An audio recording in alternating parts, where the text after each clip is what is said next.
Welcome to the No Name Podcast. This is episode 4, or actually 4.5. We had one that kind of went over 2 days, but episode 4 of a podcast that we don't have a name for yet. So it kind of reminds me of Key West. There's a key called No Name Key, and there's a No Name bar.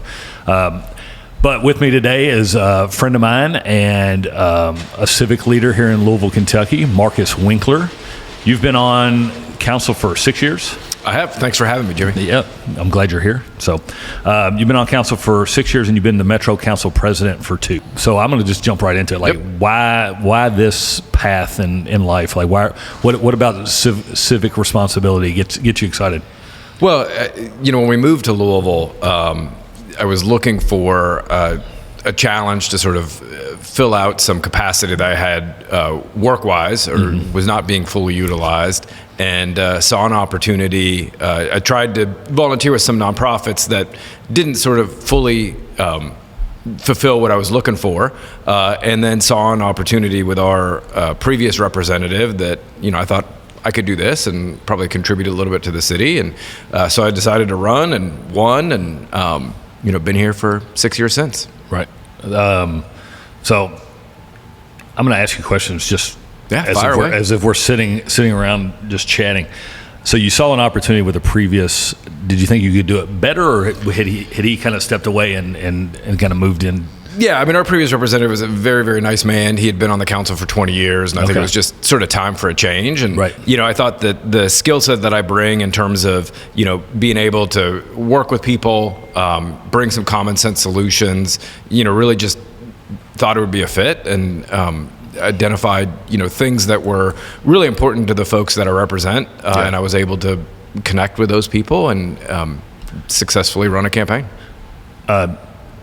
So we're also neighbors. So yes. Markus is a friend and a neighbor. So I appreciate your efforts in your campaign. How many? So I'm going to mix some politics and sales together. Yep. I think this was tremendous.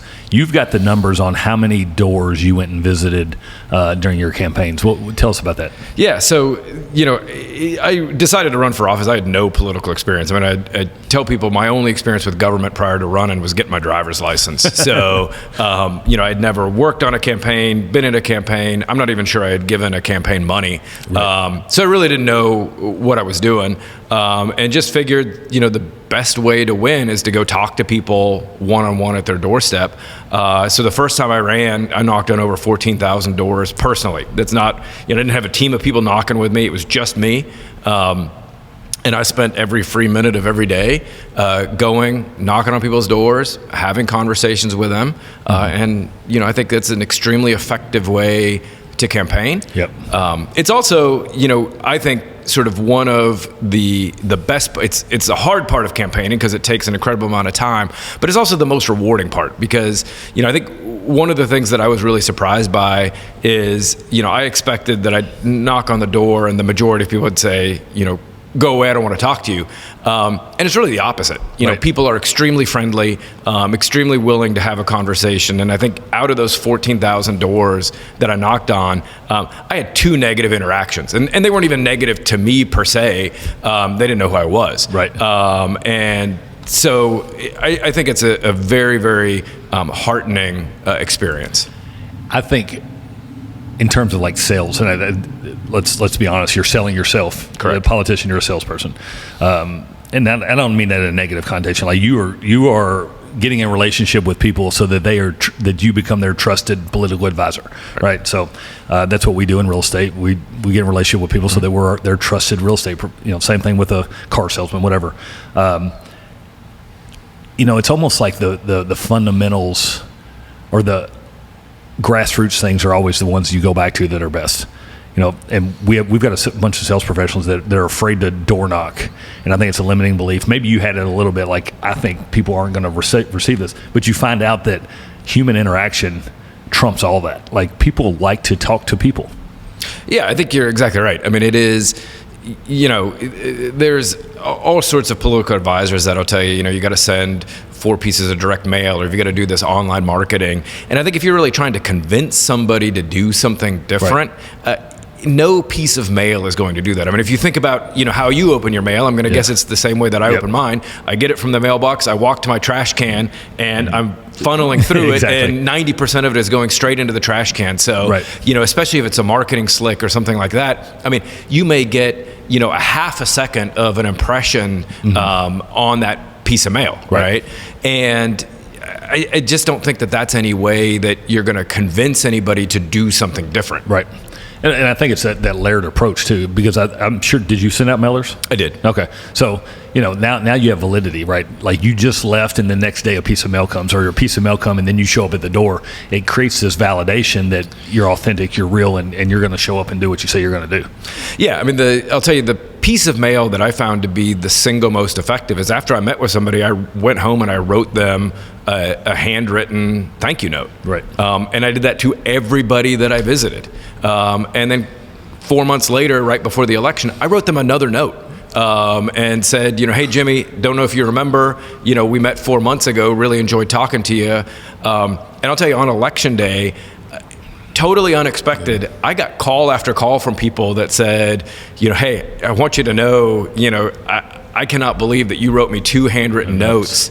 If you're willing to work that hard to get my vote, I think you're gonna be a good at representing me. How did that first election turn out? I won pretty significantly. Handily. Yeah. All right, so I'm gonna challenge your hubris, which you have none of, but I'm gonna do it. How much of it played into your political affiliation, your party? So I actually ran in a district where I was in the minority. Okay. So I flipped a seat from the majority party. One, beating an incumbent, I was only the second person to beat an incumbent since the formation of Metro Council. Okay. And I think the first to flip a seat in that process, particularly in a district that, while not heavily the other direction, was slightly favorable to the other party. Yep. Are you intentionally not using parties? I mean, no. At the time, it was a slight majority Republican Party. Yeah. I am a Democrat. Yeah. But one thing that I found, and I think particularly in local politics, if you can talk to people, really articulate your vision. I mean, most of the issues that we deal with locally are not hyper partisan. Yep.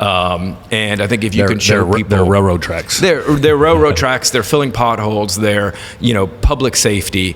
And I think if you can articulate a vision to people, that's, here's the challenges that I see, here are the solutions that I have. And more importantly, I'm willing to listen to what you think and then, work to incorporate that into my perspective.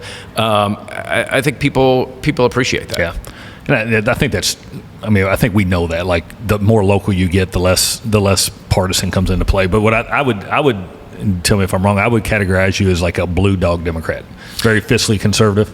Yeah, I mean, I would say more than anything, what I tell people is even before I'm a Democrat, I'm a pragmatist. So that's sort of my, unfortunately, there's no pragmatic political party. Yeah. But I would say I'm a centrist.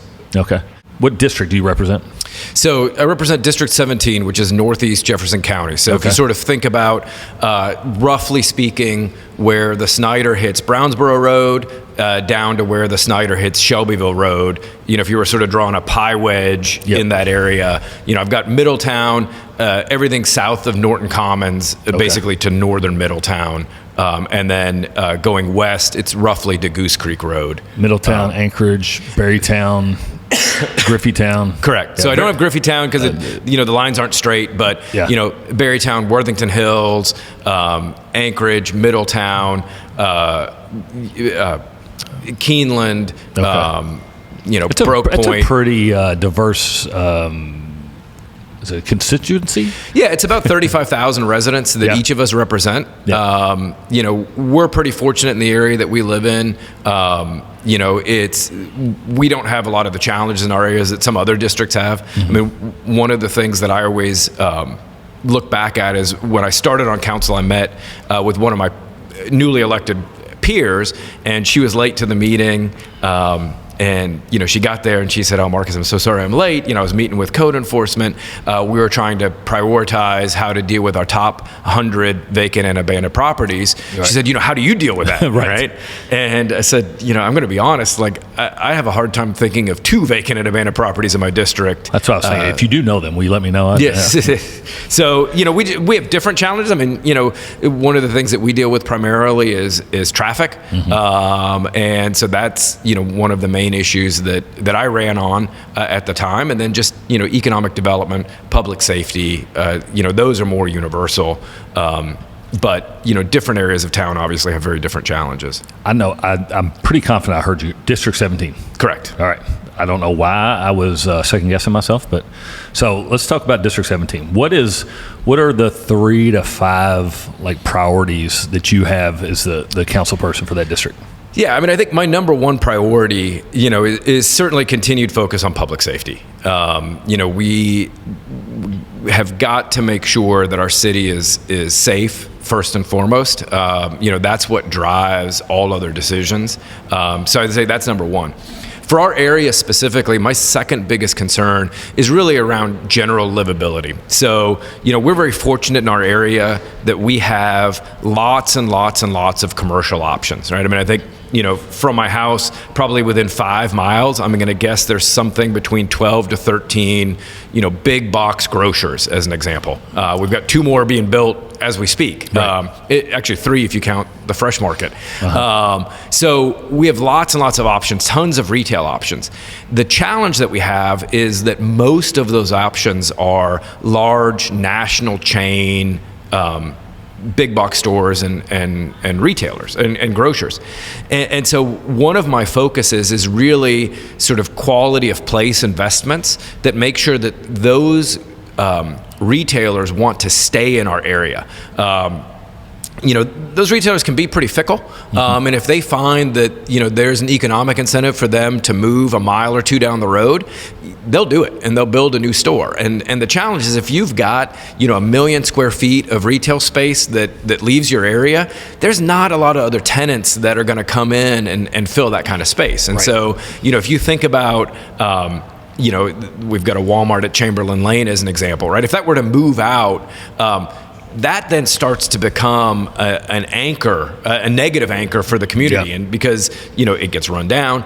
And so making sure that we're protecting the desirability of being in our area is critically important, because if those retailers move out, that has a negative impact on our property values. Right. This is probably irrelevant, but it's I was reading a book, believe it or not.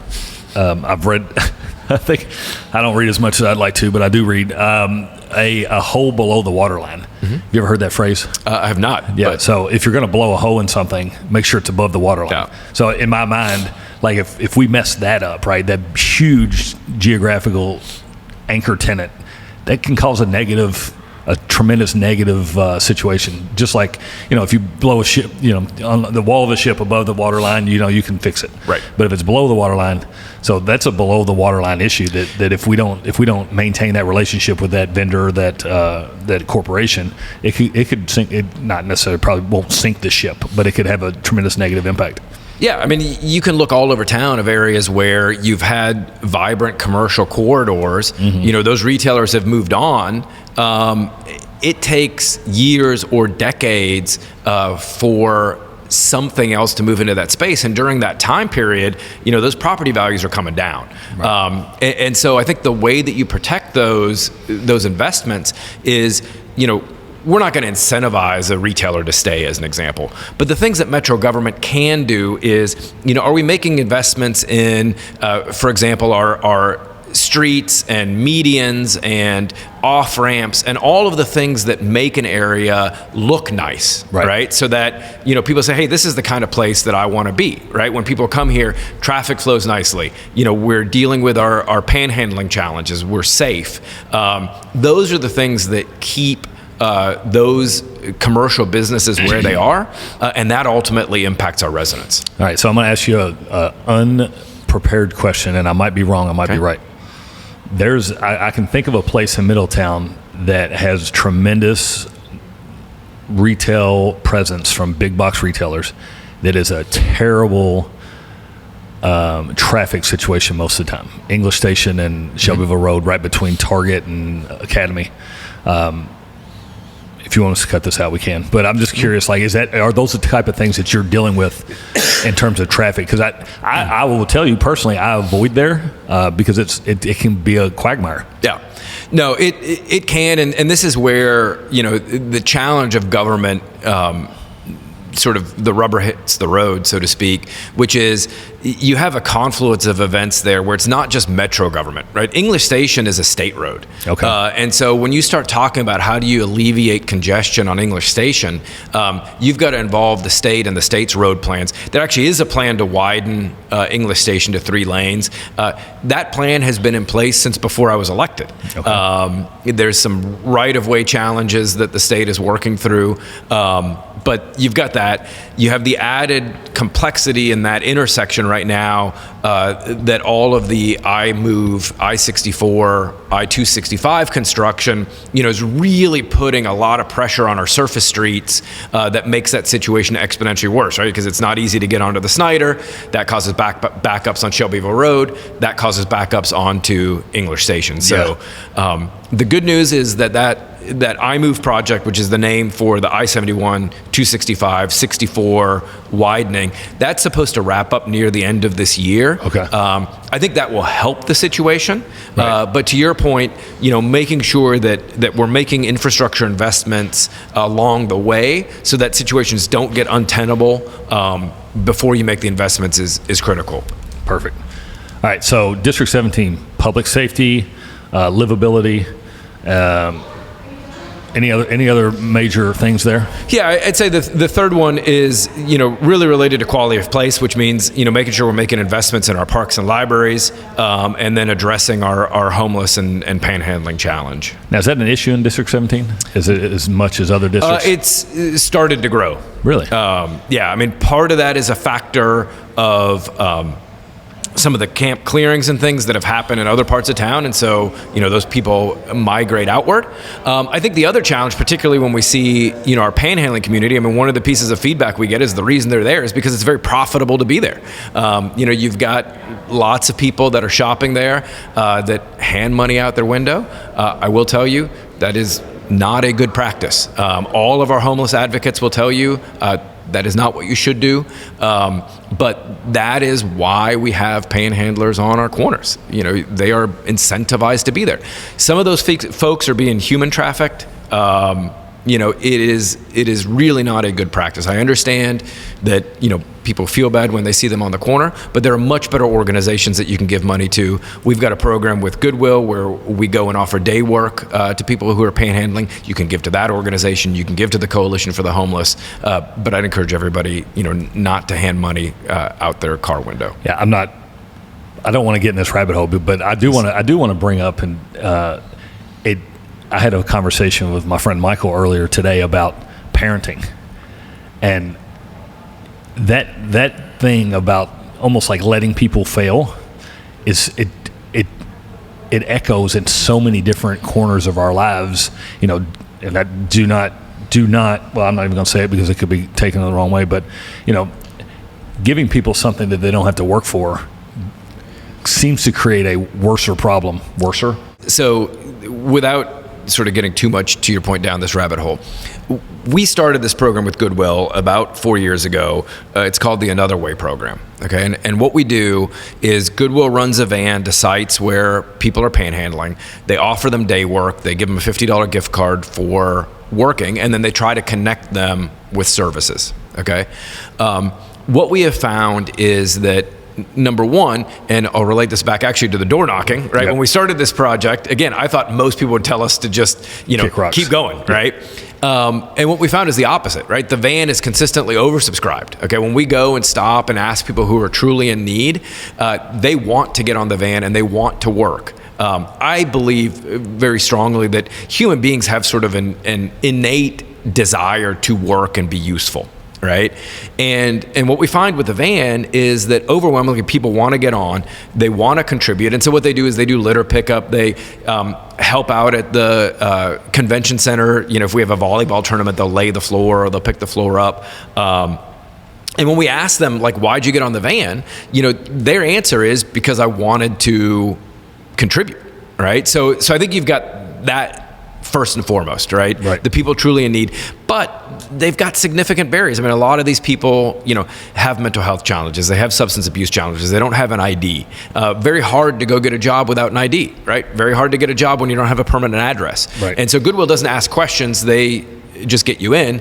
And what we found is when we can connect with these people, and sometimes it takes multiple times for them to ride, we have an overwhelming number that we're able to get IDs, get checked into treatment, get connected with supporting housing. I mean, something like, and I don't remember the exact number, but it's somewhere in the 9 to 12% range of the people we serve through that program are put into permanent housing, which is really a pretty substantial number, because if you think about it, these are the hardest to serve. And so that program works and is effective. The challenge that you see is that, and I think it's important to differentiate, not everybody who's homeless panhandles, and not everybody who panhandles is homeless, okay? Yeah. Some of the people who panhandle are opportunists. And as I mentioned earlier, some of them are being human trafficked. They're literally dropped off on street corners, collect money for the day, and then they're picked up and they give that back to their handlers. And that's why handing money out your window is never a good option. Yeah, it's a kind of an unintended consequence. Correct. All right. Well, again, let's get out of that rabbit hole, because that could be a. We could spend hours talking right. about that. That's very, it is very interesting. And anyway, all right. So let's get out of the 17th district now. As a president of Metro Council, what are your responsibilities? What is your vision for the city? And where is actually your reach in that capacity? Sure. So I think all of us, while we represent a district, we've got a dual role. I mean, we need to represent our district, but then we also serve all of the citizens. As president, I've got a unique role that I functionally am the voice of council, right? I can't take any action. I still only get one vote, right? I don't even get 1.1 votes. It's still just one vote. So I have no more say. But when there is an issue, when there's a challenge, typically the media is going to come to me for a statement. And so I'm speaking on behalf of the council. And that's a responsibility that I take very seriously, because, the last thing I want is one of my 25 colleagues to say, hey, this really is, you're way out of bounds relative to what my position is. So I try to be fairly measured in my approach as president. And then, my other responsibility there is, I do, obviously I run the meeting, right. And through that process, you do have some influence to help shape the agenda and the general direction of where we're headed. Now, are you planning, again, we talk about the local level not being truly binarily partisan, but do you have to play, or is there some aisle reaching going on there? Yeah, and actually that's, one of the things that I would say that I'm known for on council is, I'm not a great legislation writer. Okay, I'm not prolific in my writing of legislation. But what I am really good at is taking other people's legislation that, either is going to fail or maybe is going to pass, with 13 or 14 votes, and getting it to a point where it passes with 22, 23, 26 votes. And, really finding that collaborative approach with my colleagues within the Democratic Party and then across the aisle to the Republican Party, and really finding that compromise. Because, I'm a strong believer that, ultimately, whatever we do, if you can get, I would say, first of all, when you look at the makeup of council, I mean, it really is representative of the city. It's a very, very diverse group of individuals that represent diverse backgrounds and geographic areas of the county, and also very diverse perspectives. And if you can craft legislation that all or almost all of them can agree to, you've probably found the right spot. Yeah. Right. And I always believe that, legislation that 25 or 26 people can agree to is better than legislation I can ram down your throat because I have one vote, half plus one. Yeah. You have consensus. Correct. It moves, it can get everybody can get behind something. Correct. Versus, again, being binary, being polarizing. All right. We've got about 5 more minutes. So big issues for Louisville, what in the next 5 minutes, what can you tell us about Louisville? What's on the horizon? What can we get excited about? What are our biggest opportunities? Yeah, so, I think we certainly have some challenges, right? And I'll talk about those in just a second. But, I think one of our biggest challenges is that we're our own worst enemy or our own biggest critic. I mean, I am, I'm not a Pollyanna, but I am a strong believer that we live in one of the best mid-sized cities in America. We've got access to lots of arts, entertainment, sporting, cultural options. You can get most anywhere within about 30 minutes. So we're small enough that you can reach anything you want to reach, but big enough that you've got access to all those opportunities. We're 5 hours from, tens of millions of people in other big cities if you want to get to those. So I think geographically we're in a good spot. We got a pretty good climate most of the time. So for my money, I think there's no better place to raise a family, and that's why my wife and I ultimately chose to move back here. But a lot of times, we only talk about what's wrong, right? And certainly we've got challenges, right? I mean, one of our, we certainly have touched on the public safety challenge, and that's something that we're laser focused on. But that is a difficult challenge, and we'll continue to work on it. I think one of our other challenges is with our school system.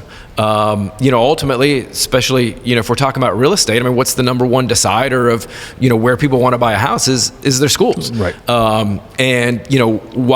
While I know Dr. Polio is working very, very hard, and I think we're moving, generally in a good direction with JCPS. Like, there's a lot of work that has to happen there, and I know people are unhappy with some of the things that have happened there. We recently worked on a partnership with JCPS and TARC to solve some of the transportation issues, and what I'm most excited about that partnership is it opened the door to a broader conversation. And that's one thing, people don't realize that, JCPS runs as a totally independent government organization from Metro government. They have their own group of elected leaders. We have no say over them. But they have as much influence in what happens here as just about anybody else. Yeah. And so I think opening and there hasn't been a partnership. Okay. It's been us versus they them. work. Yeah. I mean, I wouldn't necessarily say us versus them, but I'd say us and them. Yeah. Right. Two people working in their own vacuums. Correct. And they feel like they've got to solve all their issues within the four walls of their building, and we got to do the same thing. When we need to realize that a lot of these challenges cross over, right? I mean, when I talk about public safety, I mean, the majority of the public safety challenges we see are committed by young people. Okay, we shouldn't pretend that young people are only impacted by the 7 hours a day that they spend at school, right? And the rest of the time, there's no interaction. And so, working together on these challenges, I think, is really critical. So that's another key area. Is JCPS still the largest employer in Louisville? I don't know if they're the largest employer, but they're pretty close. But one thing people are always surprised to hear: Metro government's budget's about $1 billion. JCPS budget is more than twice the budget of Metro government. So it's a very, very large organization. Yep. And I'd say the third thing that we're really focused on is economic development. How are we bringing high quality jobs to the city of Louisville? We've done a very good job of job growth, over the last few years. The challenge is that growth, the industries that Louisville has been focused on, primarily manufacturing and logistics. That's where we've seen the majority of our job growth. And those are all good jobs, but they're not quite at the wages that, where we want to see job growth, but also job growth at the higher end wages. Yeah. And that's where we've been a little stagnant. I know the mayor's got a plan to address that with his new economic development agency. I'll be interested to see how that works out, because we really do need to see some more growth in our white collar workers, making sure that we're attracting, accountants and marketing professionals and other jobs that are paying, well into the six figures. Awesome. Well, I'm gonna put us at the edge of another rabbit hole, and then we're gonna wrap up. Okay. So I find it interesting as a former history teacher that the same reason that almost Louisville exists here today, the centrality, the transportation, all the things, are the same things that are keeping us stagnant and gives us the opportunities too. It's kind of such a double-edged sword. Like, right, unfortunately we had the slave trade go through Louisville. We had obviously the boom with the steamboats when they had to offload it, and then now we've got trafficking, we've got a drug issue, but we also have the epicenter for distribution of of products and goods and services through almost the entire East Coast. So the same things that make us win are the same things that make us lose, and might even be the same thing that keeps us from growing to where we can. Yeah, but I'd say there's also an opportunity with that challenge, right? I mean, when you look at, where we are positioned, both geographically and then, with the assets that we have with UPS World Hub as an example, there's tremendous opportunity to grow strategically around really high value sectors. It's no secret the world is becoming more connected, right? People's desire to get things is faster and faster and faster. And so how do we leverage those strengths, target industries that need that sort of infrastructure? We've got a great workforce in the city in our advanced manufacturing sector. And so by coupling those resources together, I think we've got a significant advantage. And then, one of the things that we've started talking about, and, one of the challenges that we've got nationally, really relates to access to water. Okay, I think that's sort of the other great advantage that we have is, we have virtually a near unlimited supply of water. And so, when you think about the challenges that they're having in the West and heavily water dependent industries that will really need to consider their long-term outlook in areas that are water deprived, there's a significant opportunity for us. I forget the exact stat, but it's something like I believe it's every minute the entire usage of water for the city of Louisville for an entire year flows under the 2nd Street Bridge. Okay, so we use like less than 0.1% of the water that's available, right? And so it's not to say we should be wasteful with that resource, but it does create an opportunity that when you have water-intensive industries, that we could see a real nexus for growth in that area. That dang Ohio River. We will be permanently connected to, no doubt, the Ohio River here in Louisville. Awesome. Markus, I appreciate you coming. Thanks for having me, Jimmy. I think we should do it again, maybe. I'd love to. All right. Anything before we go? No, I appreciate you taking the time, and always happy to speak to you. I don't know that I've ever had a conversation with you that I enjoy and learn something, so I appreciate that. I always say I'm best in small increments, so it's good that you're cutting it off now. 30 minutes, That's right. Anything other than that. All right. Well, I appreciate it. Y'all take care. See you next time.